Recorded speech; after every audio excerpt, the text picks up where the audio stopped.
Syarif Maulana Yusuf merupakan putra dari Maulana Hasanuddin pendiri Kesultanan Banten. Ia melanjutkan kekuasaan bapaknya di Banten dalam rentang waktu tahun 1570 sampai tahun 1585.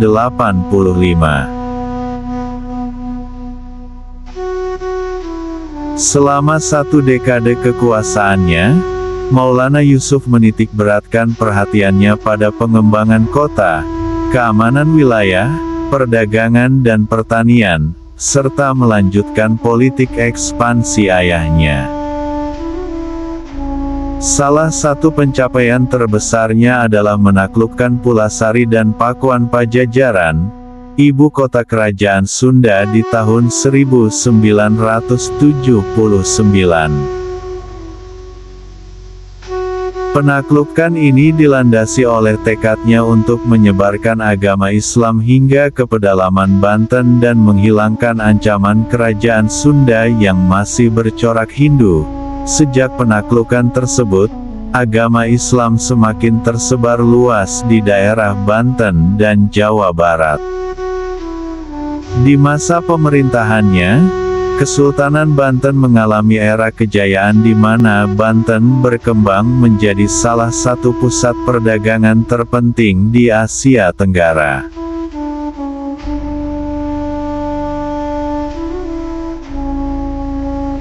Silsilah Maulana Yusuf adalah putra Sultan Maulana Hasanuddin, raja pertama Kesultanan Banten dari jalur Ratu Ayu Kirana.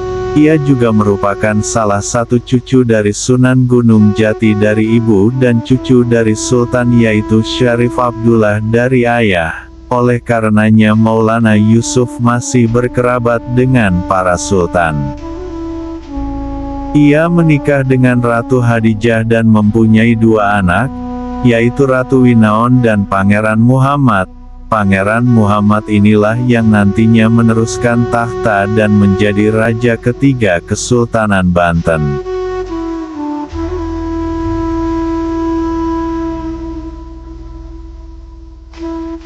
Sebagai upayanya mengembangkan Banten Lama untuk menjadi pusat pemerintahan dan perdagangan internasional, Sultan Maulana Yusuf memusatkan perhatiannya pada bidang ekonomi dan pertanian. Sektor perdagangan yang telah dibangun oleh Sultan Maulana Hasanuddin menjadi semakin besar dan ramai.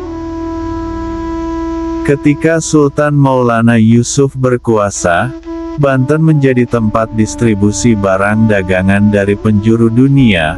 Para pedagang dari Cina, Arab, Persia, Gujarat, Eropa, terutama Portugal, serta pedagang dari seluruh pelosok Nusantara saling bertukar barang dagangannya di Banten. Situasi perdagangan yang ramai itu pada akhirnya mendorong para pendatang untuk menetap. Oleh karena itu, dibuatlah aturan penempatan penduduk sesuai dengan keahlian, daerah asal, serta jabatan tertentu.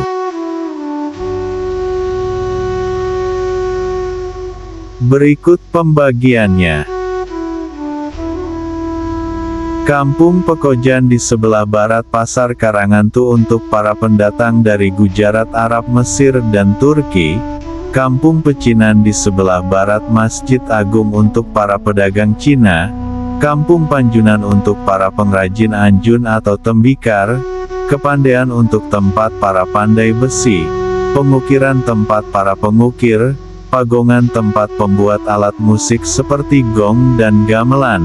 Sukadiri tempat pengecoran logam dan pembuatan senjata perang. Kademangan tempat demang atau kepala daerah.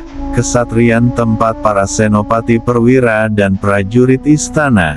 Kefakihan tempat ulama-ulama disiplin hukum Islam.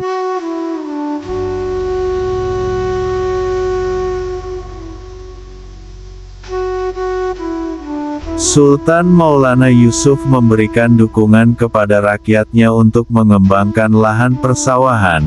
Caranya dengan membuka daerah-daerah baru di wilayah Serang, pemenuhan kebutuhan air untuk lahan persawahan yang telah dibuat dilakukan dengan pembuatan saluran irigasi dan bendungan. Perhatiannya yang besar terhadap agama Islam dibuktikan dengan memperluas serambi Masjid Agung yang dibangun oleh Sultan Maulana Hasanuddin.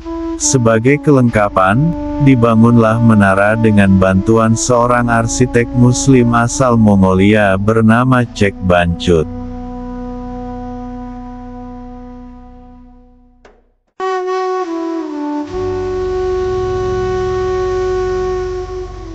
Sultan Maulana Yusuf memberikan dukungan kepada rakyatnya untuk mengembangkan lahan persawahan.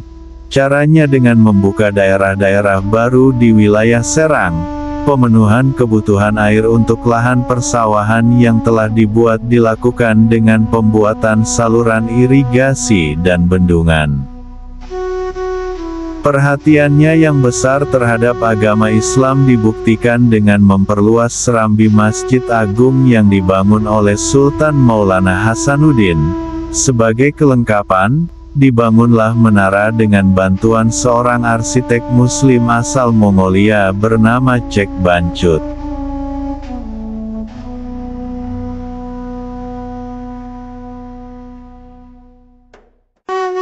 Berdasarkan sejarah Banten, setelah Maulana Hasanuddin meninggal pada tahun 1570, Maulana Yusuf naik tahta, kemudian melanjutkan ekspansi Banten ke kawasan pedalaman Sunda, dengan menaklukkan Pakuan Pajajaran dan Pulasari pada tahun 1579.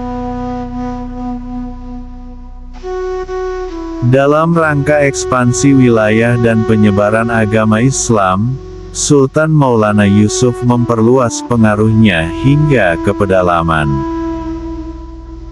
Di tahun 1579, Kesultanan Banten di bawah pemerintahannya berhasil menaklukkan Pakuan Pajajaran. Penaklukan ini mengakibatkan berakhirnya pemerintahan Kerajaan Sunda di wilayah Jawa Barat. Penaklukan ini membuat Islam semakin tersebar luas di Jawa Barat.